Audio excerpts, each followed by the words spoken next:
Today's episode of the Bill Simmons podcast on the Ringer Podcast Network is brought to you by ZipRecruiter. I've told you all week having a high sports IQ is important. I mean, look at the NBA lottery last night. What the heck? What the heck was Phoenix doing trading that Miami 2021 pick? You need a high IQ in whatever you're doing, except for one thing when it comes to hiring. All you have to do in that case is use ZipRecruiter. Their powerful technology scans thousands of resumes to find people with the right experience for your job. 80% of employers are post on ZipRecruiter to get a quality candidate through the site in just one day. My listeners can try it for free at ZipRecruiter.com/BS. ZipRecruiter, the smartest way to hire. If you missed the Ringer.com last night, we did a live NBA draft show on Twitter. We had like 13, 14 people in there, including myself. And in real time, we watched the first 27 picks of the draft. There's some really funny moments in there, including when we found out Doncic was getting traded to Dallas and our Mavs fans went nuts. And when all of a sudden the Sixers were trading Bridges and Grayson Allen getting taken by Utah and me being angry about it, but then being angry at Grayson Allen. And I went through the gamut of emotions because I thought he was going to the Celtics. Then somebody good fell to the Celtics. We talked about all that. It was good. I thought it was the best one we've done of all those live shows. We're really starting to figure out that format. It's really fun to do the second screen. And it seemed like people enjoyed it. So check that out, as well as a bunch of draft content that we had today. We had columns. Our copy chief, the chief, Craig Gaines, wrote a piece about grading or ranking Woj's passive-aggressive, not actually tweeting out the pick, but kind of sort of tweeting it out. He did that. We have winners and losers. Mark Titus is writing today. Brian Curtis wrote about the Woj effect in the draft. All kinds of stuff on there. So check all that out on theringer.com. A couple podcast things for me.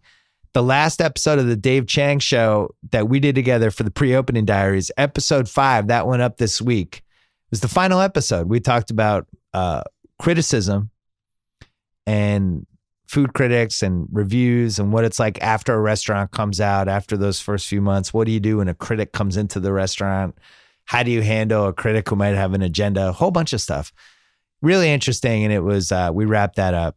That is a really good podcast. You should check that out. And also the rewatchables.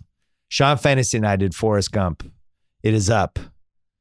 And let's just say nobody has ever talked about Forrest Gump's sex life more on a podcast than Sean Fantasy and I did on this one. But we really had fun. We really think this is an underrated movie.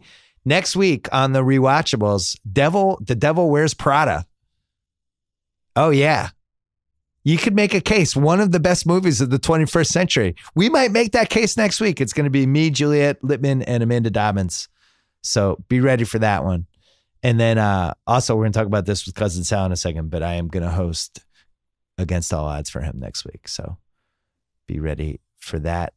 Coming up, we're going to talk to Cousin Sal. We're going to talk to Jonathan Tjarks about the NBA draft. And we're going to talk to my dad, who is very upset that the Celtics might trade for Kawhi Leonard. He does not want this to happen. He's in the minority here, but it's funny to hear him talk about it. He's going to talk about that, the draft, the Red Sox, all this stuff. But first, Pearl Jam.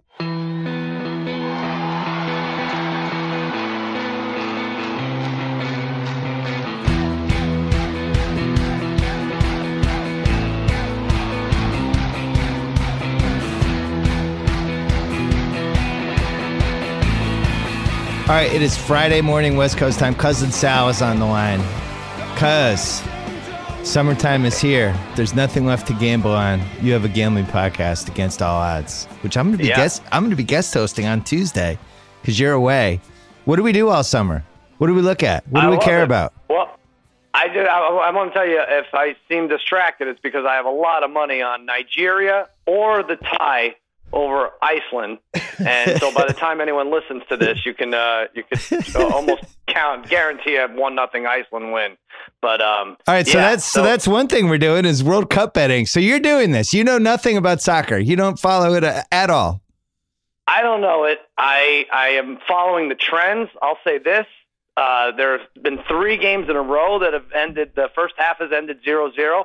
Although no game, this is shocking to me, no game has ended 0-0 yet. Really? So that's what I'm doing. We're just following the trends and trying to go under 2.5 goals or or whatever. And yeah, it hasn't been working out so great, but we'll keep plugging away. I did I threw away my token bet. I did Colombia as the long shot bet to win the World Cup. Oh, yeah.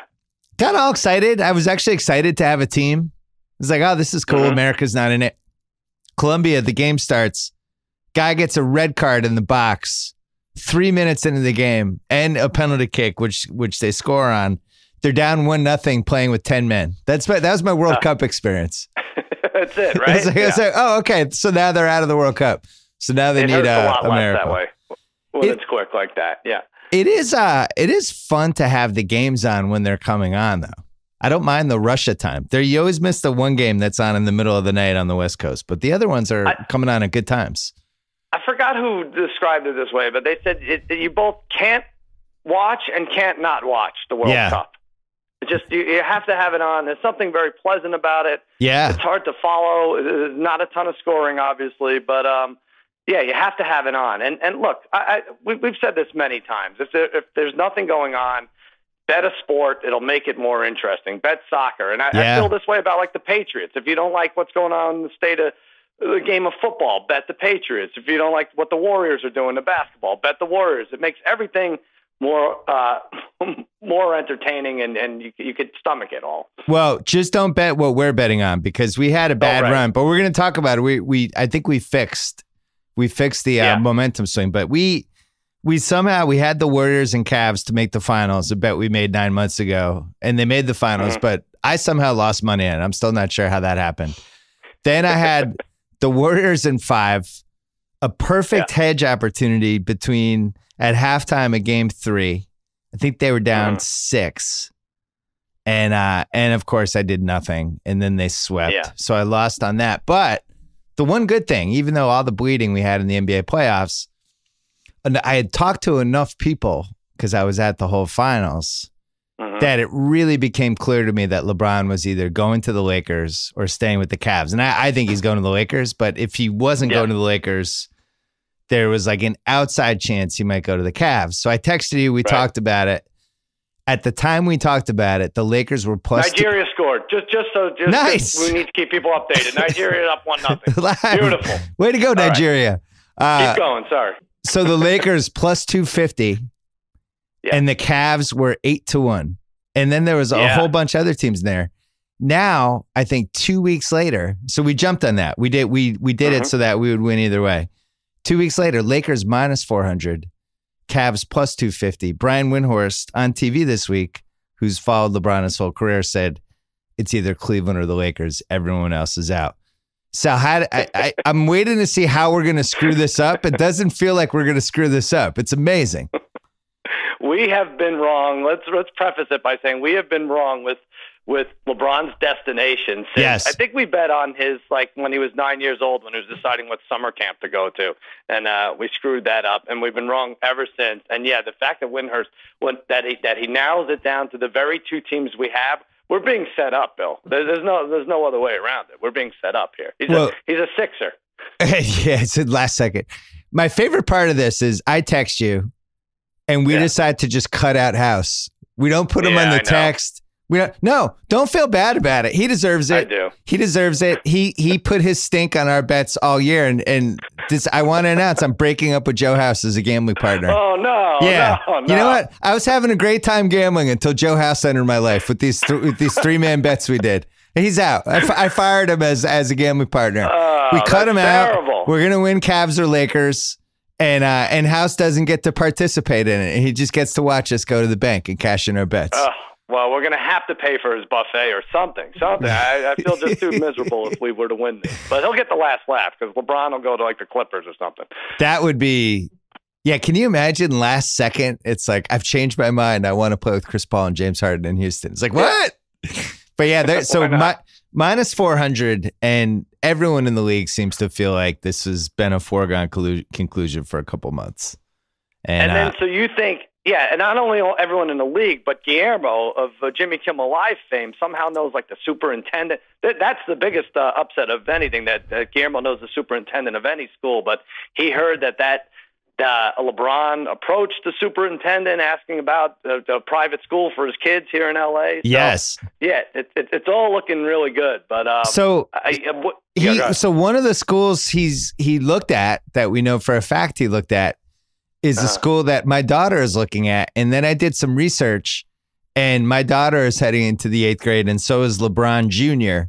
And I was thinking, this sounds like a Fox drama where they end up at the same school and both dads tell them you can't like that other kid, and then they somehow getting involved. They're sneaking around. They don't want us to find out.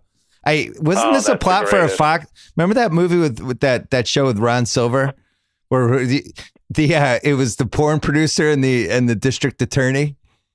Remember that show? That OJ killed? No. Who's Ron Silver? I don't know.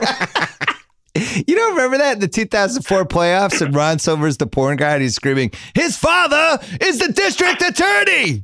Oh, I remember that line. Yeah. Where that was from. So then maybe somebody will write a drama about my daughter having feelings for LeBron Jr. If for nothing else, it'll lead to potentially the greatest parent corner of all time. Oh my God, that could be a multi-part parent corner. Oh my God. That'd be the best. All right. Now Speaking of Parent Corner, I am hosting Against All Odds next week because you're going to New York. And at the time we are taping Against All Odds, you're going to be at SpongeBob the Musical. I had to check it out. What am I to do? I'm a 47-year-old man. Is Lin-Manuel Miranda still in this, or did he leave? He left the cast? SpongeBob? I don't think he was ever in that. Wasn't that Hamilton? I don't know. Does he do all of them? Yeah, he's been on the slide, this guy's SpongeBob the Musical. Yes, but I'm very excited. I hope you can get the nuances of the trifecta. I don't know which ones I'm going to make available to you, but everyone's very excited about this. You're taking over. What are you going to talk about? I Baseball? Think the funniest part will be me not knowing who's talking the entire time and continuing throwing it to the wrong people, getting people confused. I want to talk. I really think this has been the year that you and House and Harry specifically have really gotten me more interested in golf, and specifically the betting of golf. I really enjoyed DraftKings last week. I did a DraftKings thing for the U.S. Open that I painstakingly went over with House and ended up finishing like in the top 7. But I kind of get it now. I understand golf. I understand the appeal of the betting, and looking at who made the last 10.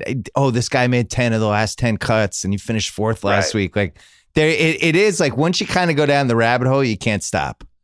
It's pretty good. Let me tell you, it's a great live event to bet too. Like Brother Brian went to his first tournament ever, and it was the U.S. Open. It was like, like people who like fishing, and you're like, God, fishing's all right, but it's boring, and you're at the mercy of the whoever's manning the boat. It's like. This is like fishing. It's got the calmness of fishing, but you could bet on every hole. You could bet if Tiger's going to hit the fairway on his first shot or things like that. It's just spectacular. It's a very, very underrated gambling event. Do you think by the way, we missed last week. Dustin Johnson was, I think, minus 50 after the second round to win the U.S. Open. Then the field was plus 130 with how hard that course was. We just left that one sitting there. That was a mistake. The course was too hard. We should have known. But I think like that no one would end up under par was 25-1 or something crazy like that. But you threw that to us. You texted that bet to us before the tournament. I know. Oh, I wish we could make a book of all the big money odds that we passed on through text. Well, what have you started like really fundamentally thinking about how life is going to be different when gambling becomes legal? Because I feel like they're going to make it legal, but I think the live betting is going to take a long time. I think it'll be phases. Yeah. Well, that's going to be the key, right? When they put all those things in stadiums, and so now if you get hit by a foul ball, it's not because you're looking at your phone. It's because you're betting on the next at bat if the guy's going to lay down a sacrifice bunt. But that's what I want. That's the world I want to see. I think that's like 5 or 6 years from now. Yeah, I would even say 10 years. Oh, really? I think because here's the problem. I can't make 10 years. I don't know. Well, but you're putting a lot of pressure on whoever is actually deciding what the lines are in the moment. That has to be somebody who is really good at their jobs, because the best way to exploit kind of the inefficiencies of gambling is when somebody makes a mistake. And if somebody's making a mistake in real time and you're jumping on it, I think there's too much chaos involved. So my guess is they're going to have future bets. That stuff we like to bet on, like who's going to go first in the draft, who's going to win the NBA title, who's going to win this playoff series, and then the hardcore, Cowboys home for the Giants -4, first half lines, second half lines. I think it'll be in stages, but I think they'll scale it back and be super simple in the first couple years anyway. Hoping. I think they have, like, New York whiffed on it this year, so you won't have legalized gambling in New York in 2018, but I think every state has to take the most liberal policy of whichever state is being kindest to gamblers, right? Like, you would think. I don't know. We love the crazy props. We love, will this one get a triple double, or will this one, I don't know if you're going to get that at every mom and pop shop in Delaware. So when people say, well, the online sports books are dead, the bookies are dead. Like, well, no, I don't think so. I think you'll always get a million props from the online sports book that you can't get anywhere else. I think bookies are great because people, A, want to pay on credit, and B, they want to be anonymous. So I don't think they'll get hurt. In other words, there's enough to go around for everyone. It's a glorious time. We're always going to figure out how to lose. We figured it out with the NBA draft. Right. I texted you in house about Luka Doncic was 15-1 to go first in the draft. They hadn't said who they were going to pick it. That? I was smart. It dropped down to like plus 400. We just should have gone against it. We keep writing checks, but in the memo we could write it's a smart bet.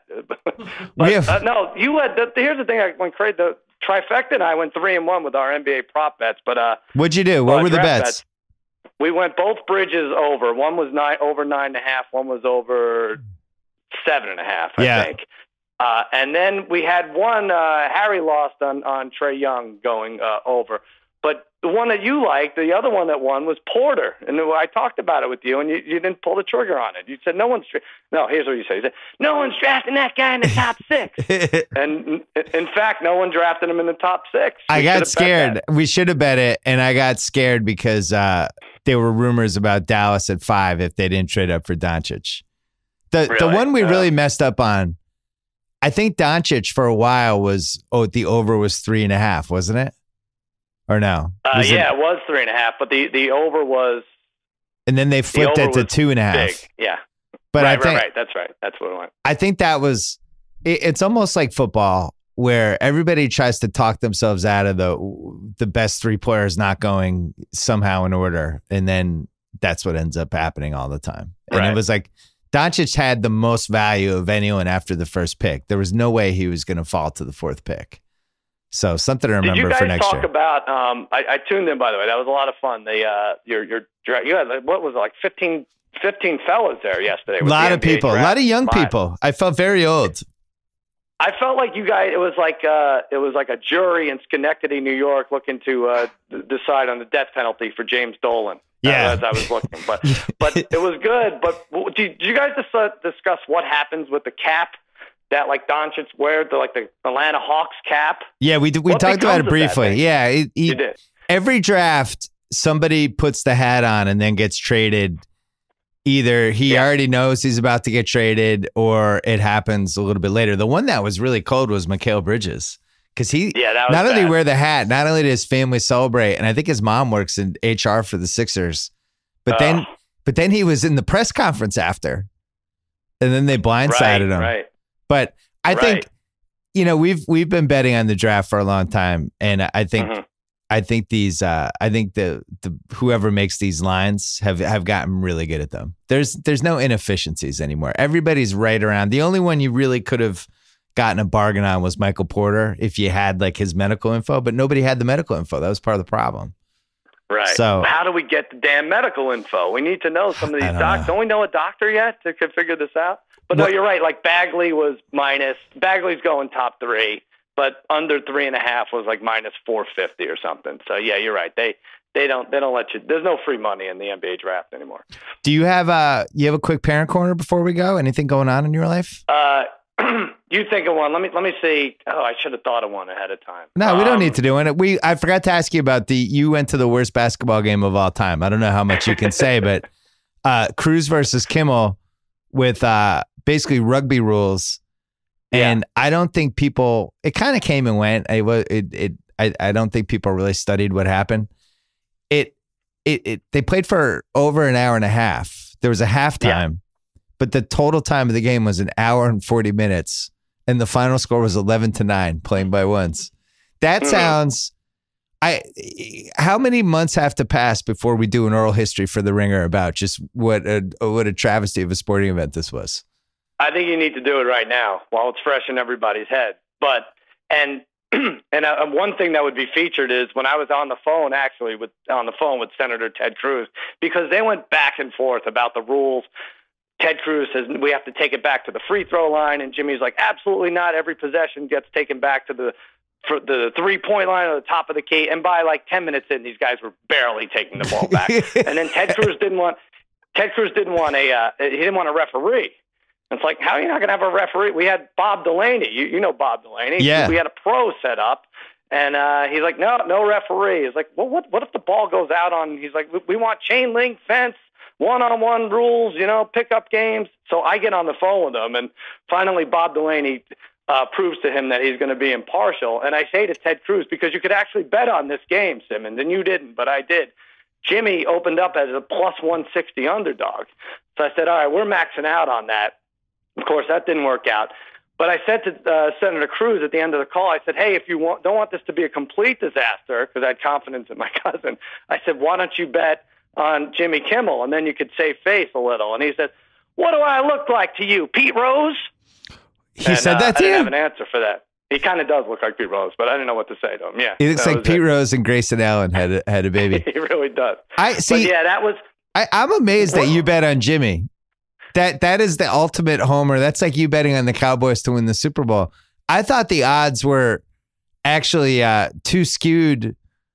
I actually thought Cruz was a great bet. I never would have done it. I would have wanted to root for Ted Cruz for anything. But yeah, Jimmy doesn't play basketball. I've never seen him play basketball ever. I know, but I just thought like good would prevail over evil. I just figured. Here's what I thought. Jimmy's very confident. You know our cousin. He's very, very confident. He is. If you were to go up to him right now and say, "Hey, Mitt Romney wants to challenge you to a stone skimming contest across the Great Salt Lake," and he would say, "Oh, I'll kill him." Right. And you're like, "Oh, really? When was the last time you skimmed stones across the lake?" I was probably like 8 or 9 years old. Like, have you ever seen Mitt Romney? No, but I'll kill him. I know I'll kill him. And you buy it. You're like, I guess there's no reason to be negative about it, so you might as well be. It's like, all right, yeah, of course you're going to beat Mitt Romney in skimming stones and Ted Cruz in basketball. He should have played him in Scrabble. Like if it was like Ted Cruz, we're playing online Scrabble, everybody can watch it, and I'm going to house you. I would have been all in on Kimmel because I've seen him play Scrabble. But that's what he said afterwards. You don't just start playing basketball when you haven't played for 30 years. I thought that was nuts. And one-on-one is brutal. And the way they played, to their credit or whatever, it was almost, I don't know what the video footage shows, but it was impossible to get a shot off. It really was. They were like, Ted Cruz is hooking his left arm while Jimmy did that sky hook with the right arm and then would shove him out of frame right as he was like, they knew each other's every move right away. But which is a more impressive stat to you? 0 for your first 36 shots or 9 for 103 overall? That's what Kimmel finished, 9 for 103? Yeah, 9 for 103. I mean, he would have been better off just firing threes. He would have made like 12 of them, right? I know. Even with space? First of all, I'm very upset I wasn't consulted. I would have at least helped with the strategy. Second of all, it didn't look like either guy was in shape. So whoever was in better shape was going to get to every rebound, but both of them looked exhausted, and Jimmy actually got hurt. So he lost to Ted Cruz and he got injured. Other than that, a success, I thought. You would have liked, we did raise money for charity. We raised money. That's true. True. Ralph Sampson was Jimmy's coach. Legendary Ralph Sampson. We figured he's going to pump up the crowd. It's going to be great. He comes out, and then after like 20 minutes, I walk up to him like, hey, you have to say something to Jimmy. You have to help him here. And he's like, I'm sorry, this is an uncoachable game. It's like, great. Hope you enjoyed the free first-class ticket out. It's an uncoachable game.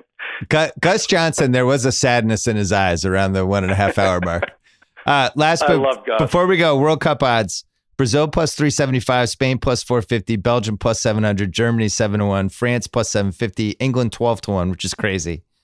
Croatia 14-1. I watched that entire game on my flight home from Boston yesterday. Yeah. I think Croatia is really good. Those odds aren't fantastic, but I like the 14-1. And Mexico is 28-1 was the only other one. I know there was something. Yeah, I'm not going to pretend. No, I'm just going to bet the under in every single game. Good. You do you. But I will say Brazil, that was the bad beat of a lifetime. Brazil, if you had Brazil minus 1.5, they scored in the 91st minute and the 97th minute. First of all, 97th minute. What did somebody that get paralyzed on the field? How do you have 97-minute games? I know. I've been watching soccer since 2016. I've never seen 7 minutes added to a game. But Brazil ends up winning 2-0. So there's some gems out there. Look for them. Well, I don't have a parent corner either, so I'm hosting Against All Odds on Tuesday with the trifecta. I'm going to get their names confused. It's going to be great, and we're not going to call you, right? I'm just guest hosting. You can call if you want. Yeah, we'll figure that out. We'll figure it all out. I'm going to load you up. Don't worry. I'm going to make a nice outline for you with a nice riverboat casino prop and everything. I don't want you to miss Act 2 of SpongeBob the Musical. You son of a bitch. How did I get roped into this? I don't want you to miss it. You might miss. There might be a major plot twist or something. I'm the only one who wants me to miss it. All right, cuz we'll talk to you soon. Good job by you. All right, good job by you. All right, before we bring in Jonathan Tjarks, let's talk about Gillette. I went to the Gillette headquarters last month and was absolutely stunned by the history. By the amount of time that they have been making razors and how it intersects with World War I and World War II and NASA. They have a NASA contract where they help them out with a whole bunch of stuff and all the different sports they've sponsored and all that. But there's one cool section. They had all the razors they've made over the years, like by the year, and you go through and depending on how old you are, you're like, there's my first razor. So whatever my first razor was in the late 80s, it was like being in a time machine. But, the biggest thing I learned when I was there was just how much time and care they put into this stuff and how they listen to their customers. And they don't feel like there is a right way to make a razor. They listen to feedback from everybody. What are we doing right? What are we doing wrong? And they just try to make razors for them. Like the Gillette 5 razor, 5-bladed razor lubrication strip, great gliding performance, less irritations, a 360 aqua grip handle. That's what comes out of all the research they do. They offer a variety of shaving products for every guy, regardless of his personal style, skin needs, or budget. Whether you want 3 blades or 5, the Gillette 3 and Gillette 5 razors have you covered. All under $10, high performance at a low price. Get Gillette performance delivered to your door and find Gillette 5 at GilletteOnDemand.com. Fresh from South Boston. Subscribe today. All right, Jonathan Tjarks is here from The Ringer. We were together last night. We did a live draft party on Twitter. That was really fun. You were writing draft grades somehow and piping in occasionally. I always have my takes. You had a low usage rate. I got to sneak them in. You had a low usage rate, though, because you were writing, too. So I'm going to give you a little more. So then I was like 35 feet away. I'll get a shot at real quick. Yeah. Every once in a while, you were spacing the floor. Every once in a while, we're finding you in the corner. So I had some time to think about it. A lot happened last night for what seems in retrospect to be not an action-packed draft, but I do feel like it was because we didn't know where Doncic was going. We didn't know for sure if the Kings were going to take Bagley. But I just look at the big winners. I like that Mavs trade. Oh, my God. When I woke up this morning, I was like, Jesus. Yeah. They might have gotten, if the goal is to get a superstar in the draft, which you and I both think he can be a superstar, the price they paid, basically, they moved up 2 spots and they gave up some protected first rounder that really can't haunt them for 2 years. I thought that was a fantastic trade. Yeah, they didn't have to give up much at all. I think they were in a great spot because Atlanta wanted Trae Young, so they couldn't go past Orlando at 6. Yeah. So it's pretty much just Dallas, the only team they could trade with. So it was just like, we want Young, let's get an extra pick, let's just do this. And then you had Memphis right between them who could have screwed the whole thing up and pretended they wanted Trae Young. Yeah, but that no one would believe that though, because they already had Conley. What if they just took him? Jackson be so much better for them than Conley. Than Trae Young. Jackson. But I'm saying, what if you take Trae Young and you're just like, it's almost like dangling a child over a railing. Like, I have Trae Young. That requires you will pay my price for Trae Young right now. I think Memphis, just do what's in front of you. Don't get too complicated. Just take the good. I don't trust Memphis to pull that off. Just take the player who's good. So one of the things I always default to what matters the most to the Celtics. The Celtics have the Kings pick next year. I look now at Memphis, if they can get Conley and Gasol and Jaren Jackson, and they have some good role players in that team. They're not going to be a train wreck if Conley and Gasol stay healthy and if Jackson can even stay on the floor for 25 minutes a game. Dallas, I think Doncic, if they sign Boogie or Capella, it sounds like now they want to compete right away. They're going to throw money at some center. They're going to be better. They'll be better, I think, for sure. And Phoenix is definitely going to be better. I think Sacramento is the worst team in the West. I have to look at a list of teams. That sounds right. Those are the four Are we forgetting worst. any other non-playoff teams? Lakers. They'll be better, obviously. Yeah, they'll be the LeBron worst. goes to the Lakers. The Nuggets are still going to be good. And the Clippers, they'll be okay. Timberwolves. You going down the line, the Kings. They'll be the worst team in the West for sure. Yeah, they add Bagley. They already had a bunch of forwards. I think we both like Bagley just from a production standpoint. Yeah. I think he's going to get points and rebounds, but I don't think he's necessarily going to make them better. And it just seems like Dallas, I'm trying to figure out if that pick will haunt them. I don't think they're the worst team in the West next year. They actually might lose that pick next year. It might be in like that 8 to 11 range, right? So here's the thing about Luka versus Bagley. It's like you start creating lineups. It's like, man, Luka just makes everybody around him better. The lineup just makes more sense. Yeah. Whereas Bagley, you have to like put him in the perfect lineup for it to work, which they don't have in Sacramento at all. And you're going to suffer defensively with Bagley. Not that Doncic is, But he's Paul not George. Yeah. But that's why they have to sign a center. That's why the Mavs need a defensive center for sure. That's I had them right about 8 hours before the draft. I did a mock draft on Twitter. I really didn't think they were going to take Mo Bamba, the Mavs, because he's a I think project. because they can get a center. Yeah. So I don't know if I've told this story in the pod, but I talked to Carlisle before game 2, just on the court shooting the shit. And I was like, so how you feeling about the big rebuild? What's it going to take, like 2-3 years? He's like, we're not rebuilding. I'm like, really? He's like, yeah, we want to be good next year. And didn't say it ironically or anything. Like he was just like, no, we're going to try to be good next year. So I was like, okay. So I filed that away. And now you look at Doncic, who I think is going to be ready to play right away. For sure. If they sign Capella. Man, if that happens, that would be so major. Oh my God. Capella, Matthews, Barnes, Smith, Luka, Doncic. That's a good 5. Dirk coming off the bench. One other, I mean, that's my point is that's not a bad team. It's that's a really 35 to 40 win It really team. rounds out perfectly. Like everybody, like Wesley Matthews, Harrison Barnes are so much better in smaller roles on offense. Yeah. And they guard the guys on defense. Luka hides on defense. You have 2 ball handlers, Luka and Smith. You just get a role guy and a defensive player. I mean, it fits. It all works perfectly together. And we had been making fun of the Mavs. I think I even did this on my pod a couple of days ago about how, I forget who I said this to, that I just didn't think Cuban hit. Oh, with Jason Gallagher when we did a long mock draft pod. I was like, does it bother you the Mavs haven't made one good move in the last 6 years? This was one of the best trades of the decade, in my opinion. I'm going all in. I rarely do this, but I just think there's certain times, man, I felt this way about Durant and Odin. I felt this way about watching Minnesota pass on Curry twice. We just had a goal. Who scored? Another Nigeria goal? Another Nigeria goal. Wow. Oh, Nigeria, they're going nuts. That's cool. I just think Doncic is going to be great. I really do. I'm all in on it. I'm happy to have this thrown in my face at 10 years. That guy, what he did at age 18 in the league he was in, and the amount of games he played, he basically played like 90 games in front of crazy crowds and really competitive situations.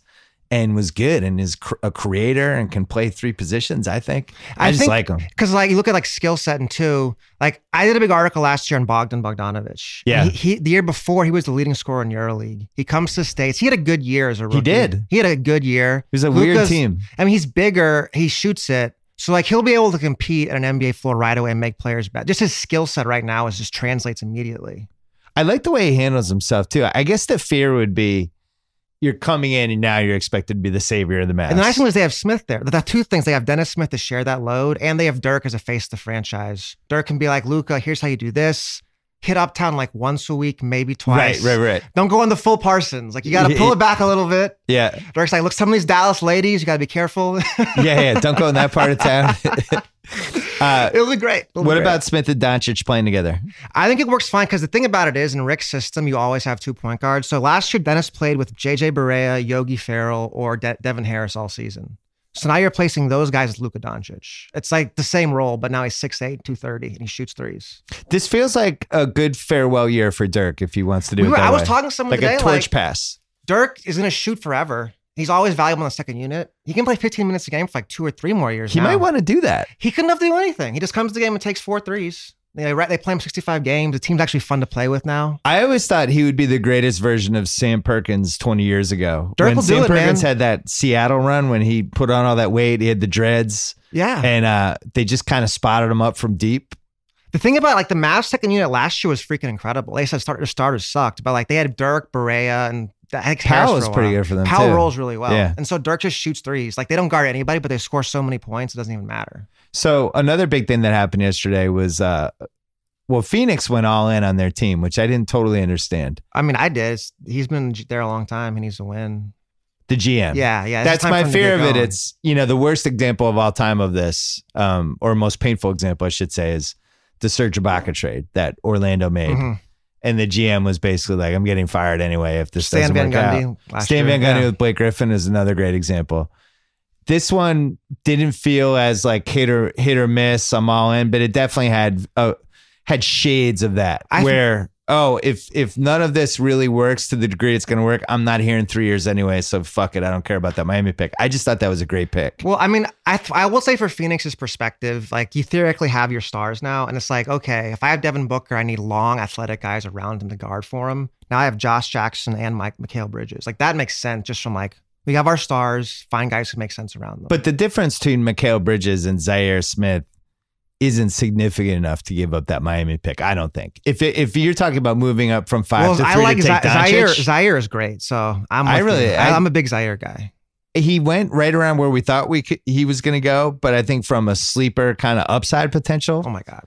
He's in there. Like I'm sure most of our listeners don't watch Texas Tech basketball, but just wait for this guy in the league. I just watched him on YouTube. Watch those clips, people. The dunks, the blocks. He blocks like Dwayne Wade block shots. He just destroys the ball. It's incredible. I thought that was an awesome trade. And I can't believe Brett Brown made it, who was coaching the team the whole year, was not a front office person at all. No, like literally like on the grades, I was like, well, as you would expect, the coach GM makes a safe pick. And then I'm like, well, never mind. Brett Brown actually is like, whoever made the call there was doing the right thing. That was a great I think move. that's a potentially a catastrophic trade for Phoenix because so you look at Miami 3 years from now, who's on that team, right? They don't have a guaranteed all-star on that team. Did you hear they were shopping Winslow now? They're shopping him. They're shopping Winslow. Yeah.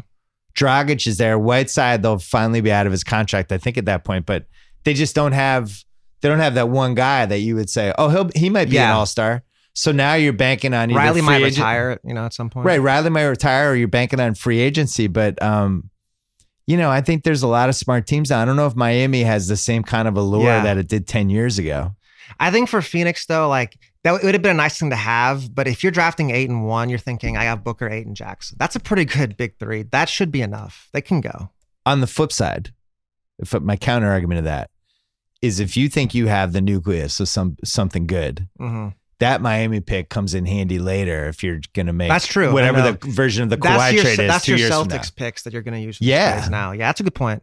And put it this way. If the Celtics had traded the Grizzlies pick, which I think is probably a little more desirable than my Miami pick, if they traded that Grizzlies pick to move up from 16 to 10 in a draft, I would have been furious. Yeah. So we'll see. But I mean, now Philly has it. That's massive. Well, we all thought our reaction in the room was, this is Kawhi bait.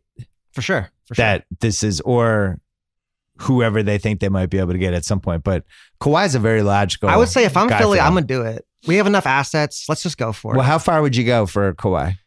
I wouldn't give up everything. I would give up. Would you put Fultz in it?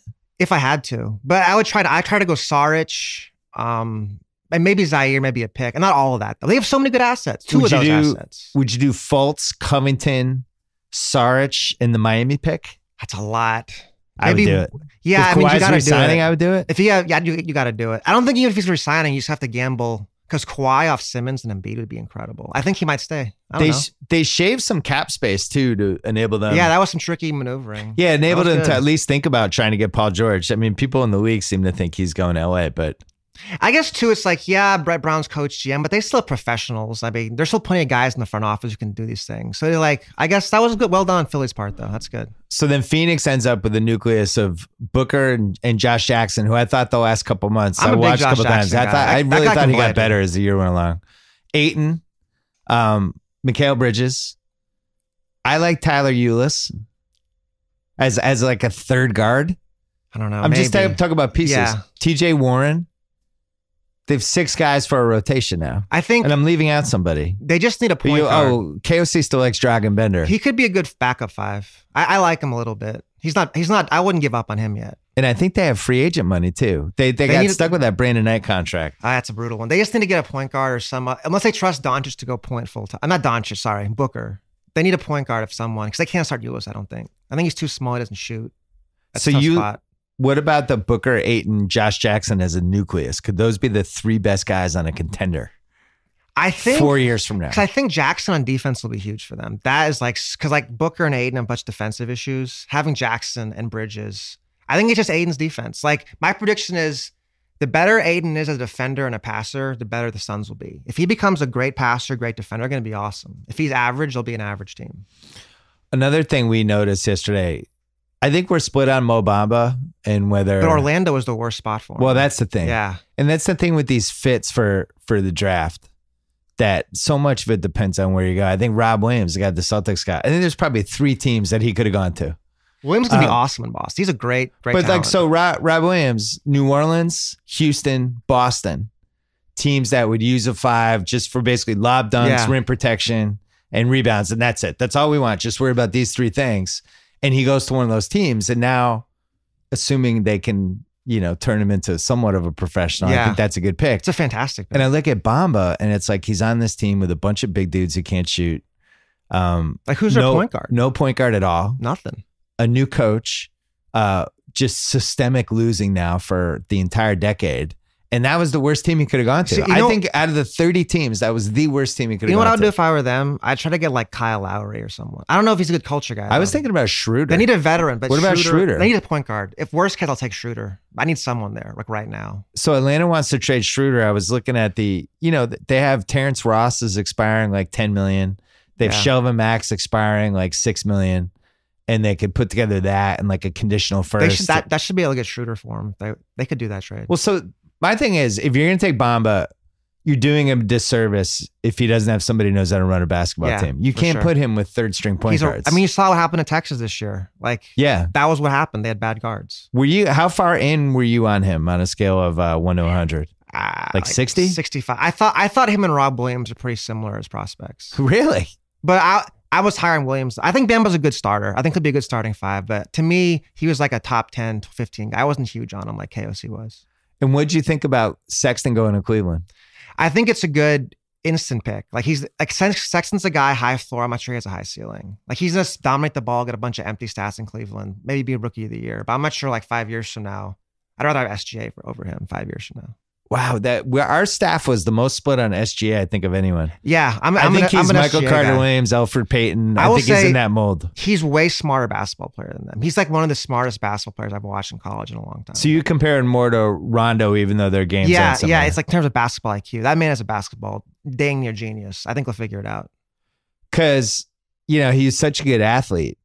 But then you get to the pros, everyone's a good athlete. SGA's not a good athlete. He's an average I thought he athlete. was. No. That's what Titus told me last night. No, like his first step isn't great. He uses his length and size to get spots. He plays like a 10-year vet. He has all the hesitation moves, the pump fakes, both hands, draws fouls. He's like an old school player. So I don't think anyone could succeed in the NBA unless they have that one elite skill.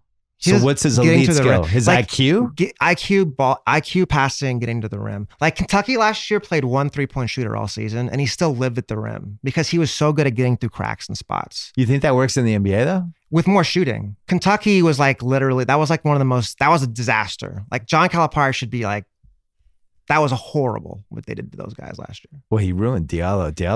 Jared Vanderbilt. Wenyen Gabriel didn't get drafted. Man, a lot of guys got their careers shredded last night from Kentucky. That was bad. So the Clippers ended up with SGA and they ended up with the Boston College kid. Robinson. 2 more guards. They have 6 guards now. But I don't care about the other guards in that team. Like it's SGA and So Robinson. Austin Rivers, you just I don't basically care. you're mean to until He'll be gone leaves. next year, right? He's 1 year I left. think he's in expiring. Doesn't matter. He'll be gone. Whatever. Lou Williams is still there. He'll put up stats for my fans. Milos is still there. Milos a passer. That's okay. Bradley's probably gone, right? Beverly. He's hurt. Bradley's gone. Bradley's not a long-term guy. He's hurt. It Long-term. feels like they're poised to make another deal for somebody. I would think so. I mean, who wants all those guards though? Well, maybe it's like a guard, Tobias Harris. See, I think something else. SGA. I mean, Jerry West is like, this is my backcourt 3 years from now. I'm just gonna go with it. I'm Jerry West. I I'm would have gonna taken roll Porter guys. with one of those two. You would I think when you have it two makes firsts, sense, 'cause you that's got to when can take gamble Porter. on a guy.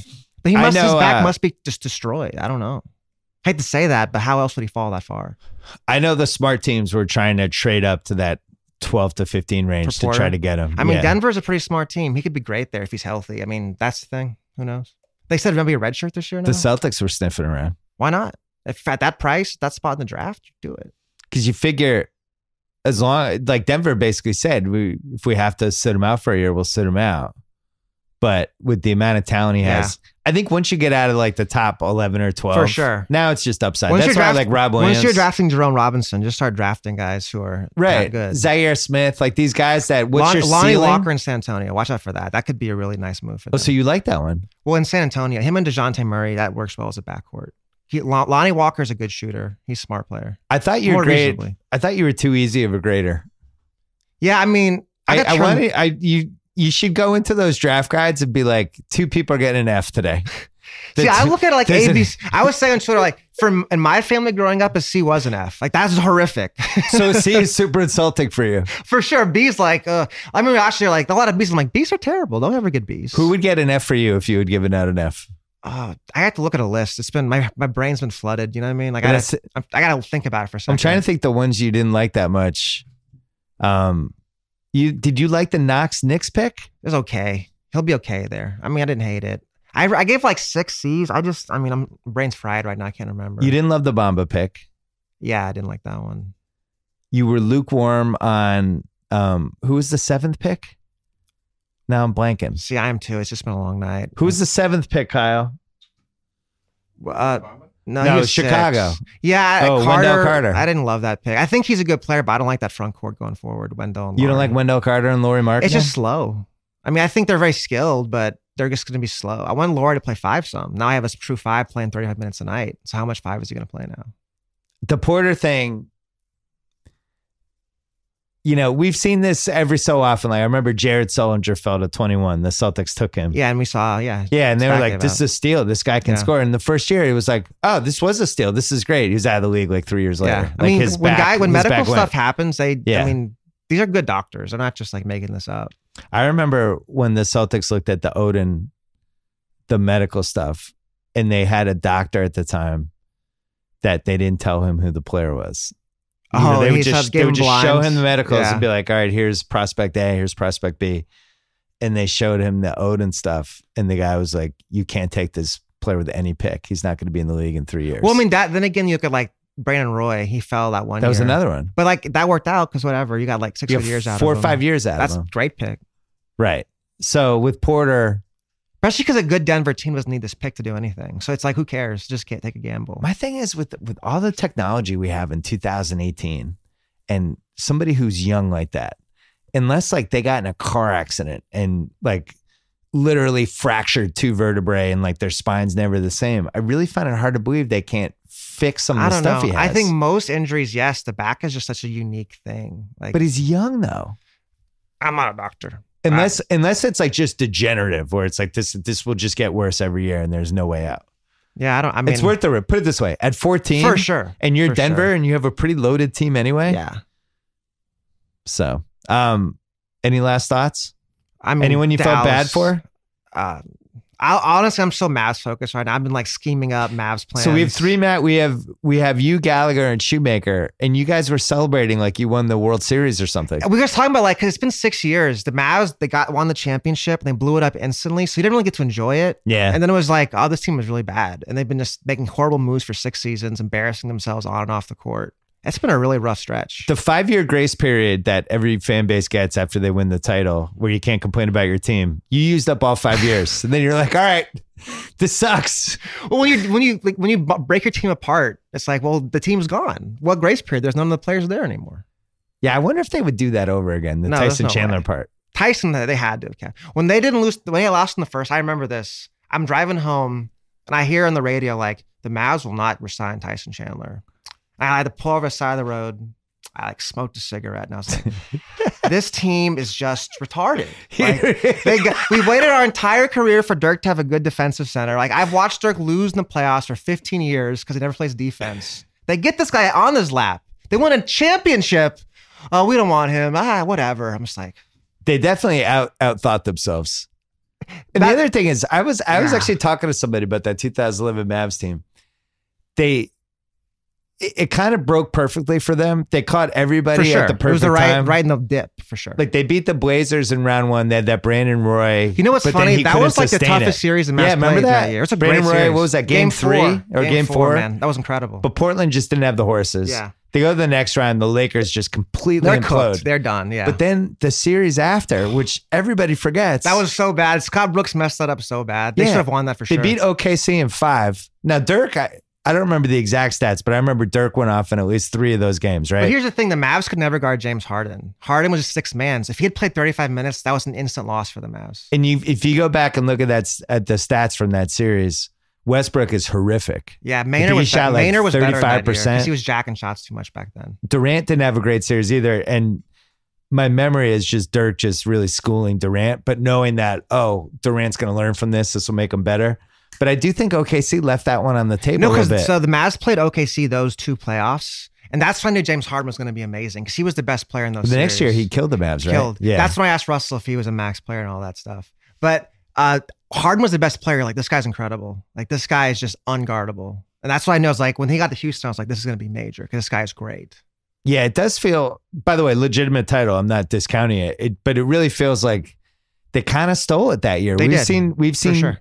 They caught Miami and they really kind of haymakered them and came back and they shot a lot of threes. They had a really smart veteran team. They had a really good coach and Dirk just playing really well. Yeah. And all of a sudden they won the title. I mean, that's the thing is, like, they wouldn't have won the next year, no way. But with Dirk and Tyson, they'd have been a fun team. Maybe win a playoff series. Right. OKC was a year too early. Yeah. LA was 2 years too late. But to me, like, I thought they should have won in 06. I think it's ridiculous they didn't win. So it all evened out. Yeah, you're good enough long enough eventually. They were definitely the best team in 06. I have no idea how Miami won. I do. But so what are you going to write about all summer? Oh, man. Luka Doncic. I'm going to pitch more. Luka.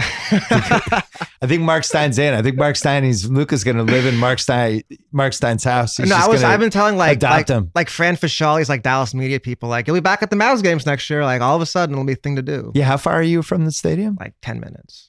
Oh, so this is great for you. Oh yeah. Like last 2 years, it's been like, I could go to a game, watch Harry Barnes, or I could just stay home. Like, it's, I will say there's like 3 types of really fun young guys to have join your team.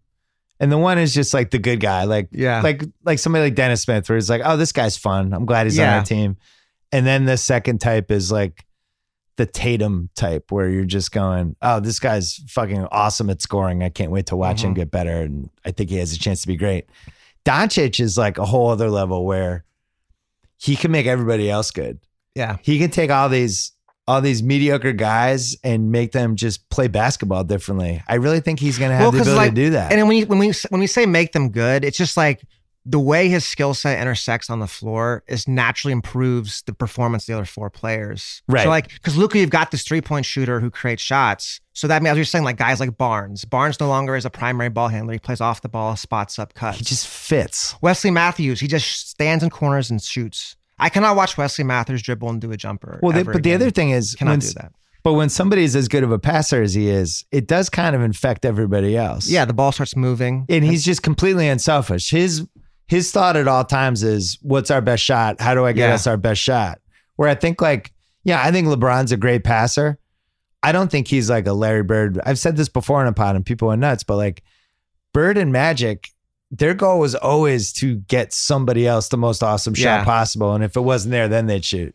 Well, I think Doncic is going to be like that. That's the thing about him too. Like, people are like, man, he's not going to score 25 a game. No, he doesn't need to. That's not going to be his game. He'll be like Next year he'll be like 16, 7.5, and 6. Like to me, like if I put Luka in the Joe Ingles role, I expect like a Joe Ingles like year from him. That's a good. I like that analogy. Yeah. He's like a way better Joe Ingles. Well, Jingles was great this year. If he could just be Ingles next year, let's keep it somewhat. Let's do that next year. We'll stick with Ingles. I think he's gonna be good right away. I mean, Ingles is great. That league fantastic. that he was in was not a joke. He was not in freaking China. Anyway, congratulations. Yes. Congratulations to the Mavs fan base. You can listen to Jonathan on the Ringer NBA show today. They're breaking down a bunch of the nerdy. We have more takes. Drafts. More takes. draft More. takes. And Rob Williams. Yeah. Spend like 2 minutes on him. Just you need Brad Stevens, life coach there. That's, hey man, let's talk about your life. We needed to give Brad Stevens more challenges. It's like, take this guy. He's an unpolished gem. He might be out of the league in 2 years. You can save him. You're the only one. Thank you. Yeah. Let's talk about Mint Mobile. The big in wireless stands for a lot of things: big contracts, big bills, big secrets. What the big wireless companies don't want you to know is there's a way to cut your bill down to just $15 a month. Introducing Mint Mobile, the game-changing company that's taken everything wrong with big wireless and made it right. Use your phone with any Mint Mobile plan. Keep your old number along with all your existing contacts. Choose between 2, 5, or 10 GB 4G LTE plans. No more paying for unlimited data that you'll never use. Every plan comes with unlimited talk and text, so you can safely annoy your friends and loved ones. And even if you're not 100% satisfied, Mint Mobile has you covered with their 7-day money-back guarantee. Mint Mobile, pretty cool. Guess what? We stuck this on my daughter's phone because Lord knows we were paying too much for that. It works. It's been great. Say goodbye to big wireless. Unlock your new wireless plan starting at just $15 by going to mintmobile.com/BS.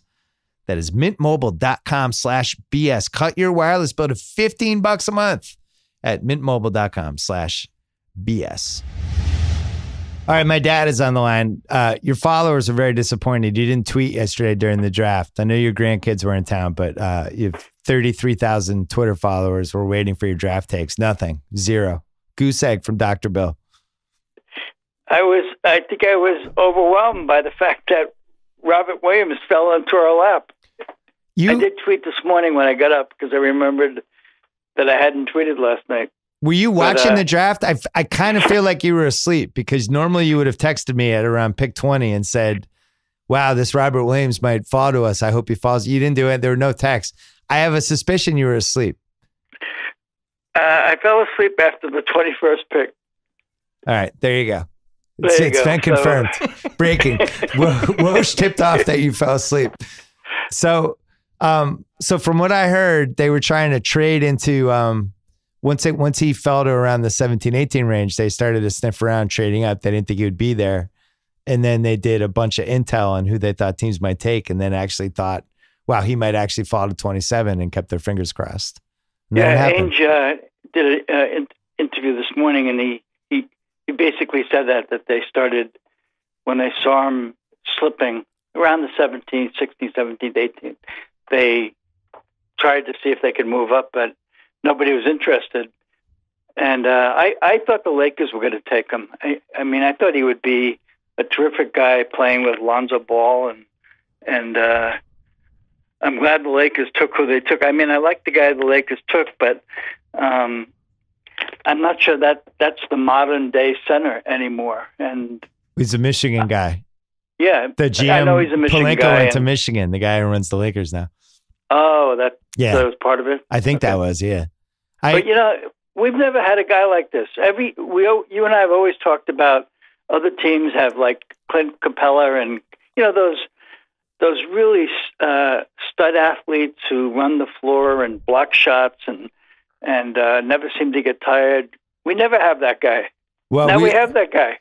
We should mention that he fell 15 to 17 spots lower than he should have gone because of some personality concerns, some work ethic concerns, and got disciplined twice last year, and people were a little concerned about him. Yeah, I understand that, but I don't think on a Brad Stevens coach team you need to worry about a player being motivated. Also, we're when you have Kyrie Irving leading the team and the makeup of the other players on the team, I think he'll be extremely excited that this is a veteran team he's going to, and that it's a championship caliber team if everybody's healthy. Great, Sal. It feels like you're reading it from the PR paraphernalia. I'm not. I'm reading it from my head. I'm excited. I'm so tired of us picking the look at some of the guys we've picked over the years. RJ Hunter really made it. When we took RJ Hunter over Harrell in Louisville, you were mad for like 3 weeks about that. Anytime we have a pick between like 25 and 30, we make mistake after mistake, and it goes all the way back to Red Auerbach when they were all set to take Tony Parker. Remember that draft? And Chris Wallace. Joe Forte. He wanted the North Carolina kid, and we went the North Carolina kid, and San Antonio swooped in right after us for Tony.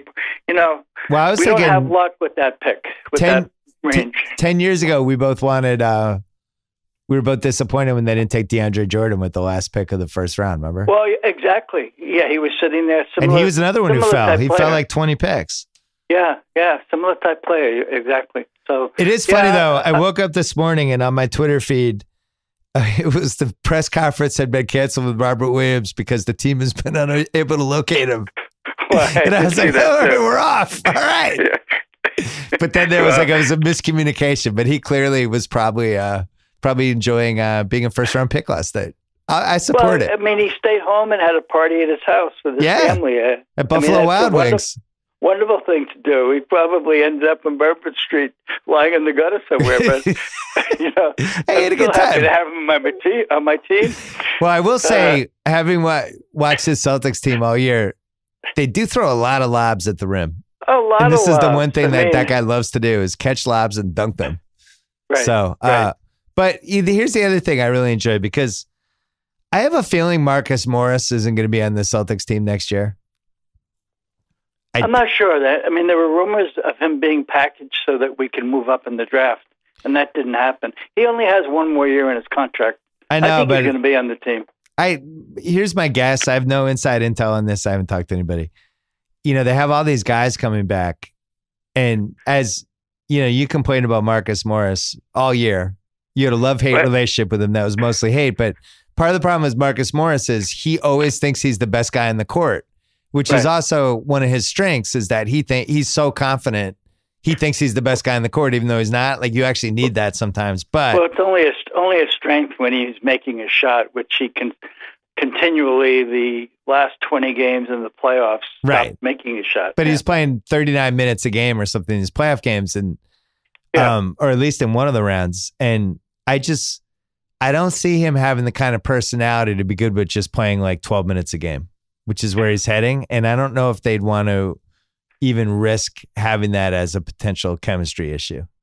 Yeah, I disagree, because he's in the final year of his 2-year contract with us, or the final year of his contract. And he's kind of playing for his next contract. And if he becomes a problem, I think they can move him during the season. Do you know that there's some salary cap rule that if somebody's making, I think, less than $6 million, you can trade the guy one for one for somebody who makes 175% of his contract? So they could trade. Trade him for somebody that makes like $8 million. Do your thing about how. Do your thing about how in the Morris. I don't know what he makes. Well, Morris only makes like 5.5, but the problem for them is everybody keeps throwing them in these Kawhi trades, and they either have these small contracts or these giant contracts. They have no in between contracts. So. For them to be able to really make a realistic run at Kawhi, they're going to need to figure out how to get like at least a semi-big contract. Well, you and I never talked about Kawhi. It's a whole different topic. Well, you told your Twitter followers, you were very clear on Twitter. I don't want a guy who quit on his team, who Tony Parker, who never criticizes anybody, went out publicly and criticized. Yeah. I don't want him on my team. So I'm vetoing that trade when Denny calls me. So that's going to be your advice? That's my advice. That's my public stand. I think I'm in the same boat as you. I would rather keep the team they have together. And if we're going to ever push the assets into the middle of the table and go after somebody, I'd rather wait for Anthony Davis. I mean, people have such a short memory. A healthy Hayward and a healthy Irving, or even just a healthy Irving, we're in the finals. I'm not looking to break up this team unless it's a significant upgrade with a team character, a character building type of asset that comes in here. And I just don't view Leonard as that guy. Well, should we talk about the real problem is that you would get Kawhi and Kyrie confused the entire year? It would be a disaster. Well, I can't say one of those names very well. Kawhi? So, yeah, that's why you call him Leonard? Actually, when I tweeted it, I had to look it up twice to make sure I spelled it right. So. Yeah, so it sounds like it's a bad fit for us. That's not a good combination with me. So you're vetoing the Kawhi Leonard trade, but you're okay for them to conceivably think about Davis. Oh yeah. Yeah. Okay. All right. That's a different story. I feel the same way. I think if that one, he's a free agent not after this year, but in 2 years, right? It's like 2 or 3 years. Yeah. No, it's 2, I think. Hey, do you want to have 30 seconds here to talk about how Jeff Green scored 19 points in Game 7 and then didn't score 19 points in the entire finals? Do you have any thoughts on that? Believe me, I watched when I'm watching the finals, and I'm watching how not only is he a non-factor, he has deer in the headlight look the entire 4 games of the finals. And it actually played terribly against us until those last 2 games. Game 7. Yeah. And it's one of those funny things where, not funny to us, but when Kevin Love got hurt, I started to get worried about Jeff Green becoming a factor in a game. I would have rather have seen Kevin Love out there because he couldn't play defense. Yeah. And Jeff Green. He was terrible when we had him, and then he hurt us in 1 game. The only game he played well the entire playoffs. Well, he was pretty good in the second half of Game 6 too, because he basically played 2 good games in a row, which will hurt my feelings for the rest of my life because when we had him, we could not count on him at all. No, he was typically inconsistent like he was for Cleveland. I love the Cleveland pick because it kind of tells me that even if LeBron goes back there, that pick doesn't help. I mean, that guard loves to have the ball. LeBron loves to have the ball. So it looks like LeBron's moving, don't you think? Yes, but the only thing I would say is that was somebody that everybody said Charlotte liked, Colin Sexton. So maybe you take that guy, and if LeBron leaves, that's a nice foundation piece. But if LeBron wants to stay, maybe that's somebody you can flip for Kemba Walker. You trade Sexton and Jordan Clarkson and get Kemba Walker. You bring back Kevin Love. I just don't think he has any chance to win the title with that team because even if he did that, Boston's going to be so much better next year. Philly's going to be better. Right. They're the 3rd best team going into the playoffs, no matter how good LeBron plays. Everyone else around him is getting better. The one part of that draft that I was not happy with was how Philadelphia swindled Phoenix. I know. And got that first-round pick that everybody is saying is unprotected. Yeah. How do you throw in a first-round pick unprotected? It seemed like Tjarks and I just talked about it. It seemed like that GM was one of those I might not be here in 3 years anyway, so screw it trades, which are always dangerous. McDonough's brother? Yeah. Yeah. Yeah. I'm used to work for the Celtics. Right.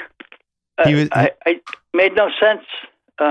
It was a lot to give up. I mean, if the Celtics had done the equivalent of that, I would have been really mad if they had just randomly thrown in the Kings pick to move up 6 spots for somebody who's... Do you think part of his thinking was that starting next year, the rules change for the draft in terms of teams tanking or having... I mean, they're going to have less...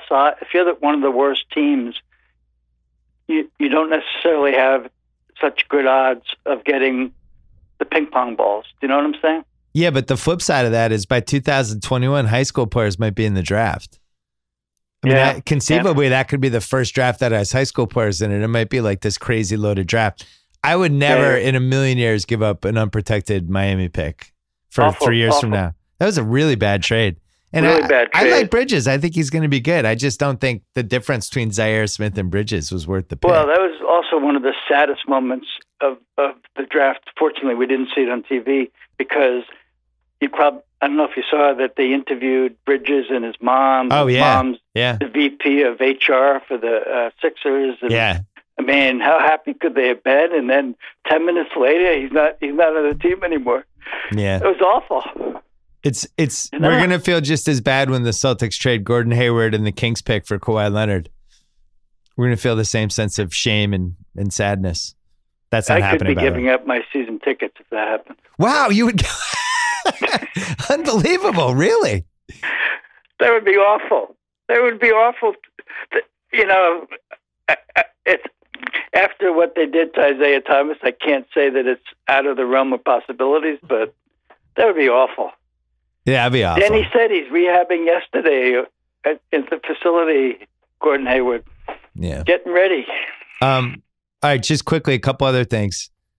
The Tom Brady offseason soap opera. Are you ignoring it? Are you reading it? Do you listen to it? Do you care? Have you stayed away? Totally, 100% ignored everything. Great. All right, that's good. I'm happy to hear that.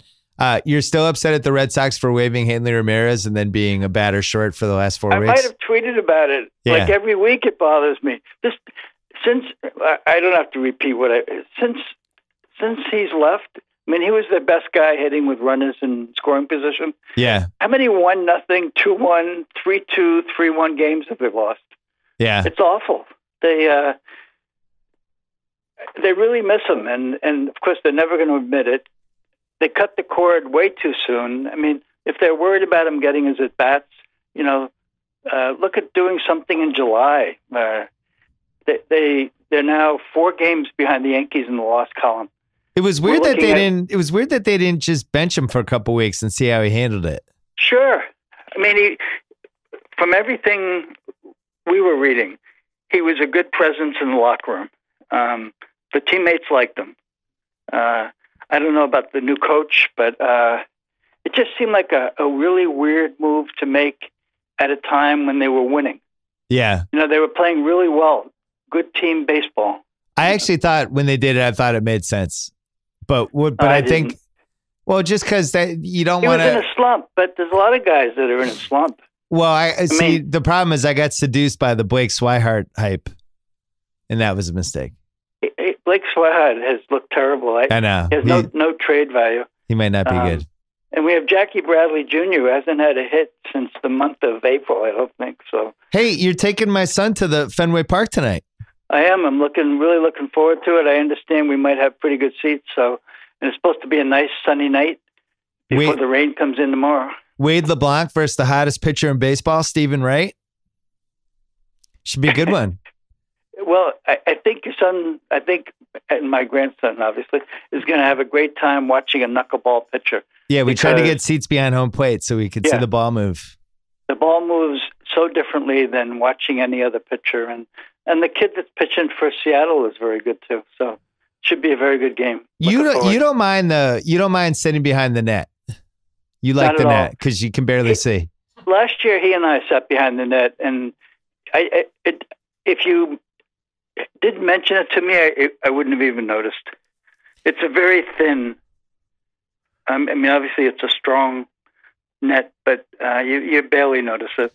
I went to an Indians game last month, and we sat behind the visitors' dugout, and the net went all the way past the dugout, and it kind of took me out of the game. I was having trouble getting used to it. One of the fun parts of sitting in those seats is, you have a chance to get a foul ball. I totally understand why they did it. I'm not criticizing that. It was just, it just was different. Well, it was really like just a different experience. I had no chance of getting a foul ball in these seats that 10 years ago. Behind home plate, though, you're never getting one anyway. Right. They've always had nets. So, right.